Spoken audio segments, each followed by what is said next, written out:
পানিতে ফুলকপি সিদ্ধ করে দেখুন তো কত মজাদার রেসিপি তৈরি হয়। আজ আমি আপনাদের সাথে ফুলকপির ভর্তা রেসিপি শেয়ার করব। তো চলুন রেসিপিটা দেখে নেওয়া যাক। এখানে একটা কড়াইয়ে পানি নিয়েছি, তার মধ্যে হলুদ গুঁড়ো, নুন দিলাম। এখানে ফুলকপি দিয়ে দিচ্ছি। ফুলকপিগুলো আমি আগে থেকে কেটে বেছে ধুয়ে রেখেছিলাম। 10 থেকে 15 মিনিট সিদ্ধ করে নেব। দেখুন ফুলকপিগুলো কত সুন্দরভাবে সিদ্ধ হয়ে গেছে। এবার নামিয়ে এক সাইডে আমি রেখে দিচ্ছি। এরপর একটা কড়াইয়ের মধ্যে সরষের তেল দিলাম। কয়েকটা শুকনো লঙ্কা দিয়ে বেশ মুচমুচে করে ভেজে তুলে নেব।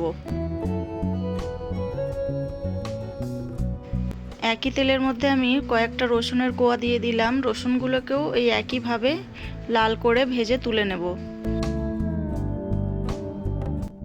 এখানে একটা বড় সাইজের পেঁয়াজ কুচি করে দিয়ে দিলাম।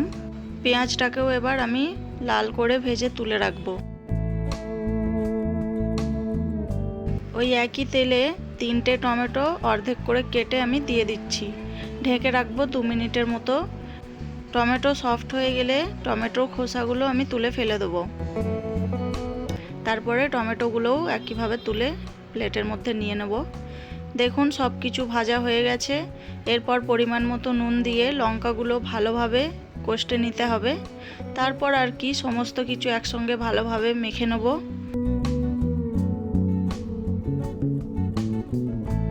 এখানে আমি সামান্য একটু সরষের তেল দিয়ে দিচ্ছি। আবারও একবার ভালোভাবে মেখে নেব। এই তো তৈরি হয়ে গেল সুস্বাদু ফুলকপির ভর্তা রেসিপি। গরম গরম ভাতের সঙ্গে পরিবেশন করেছিলাম, খেতে জাস্ট অসাধারণ ছিল। রেসিপিটা একবার হলেও ট্রাই করবেন। আর এই রেসিপির ফুল ভিডিও দেখতে হলে চ্যানেলে ভিডিও আপলোড দেওয়া আছে, আপনারা চাইলে দেখে নিতে পারেন।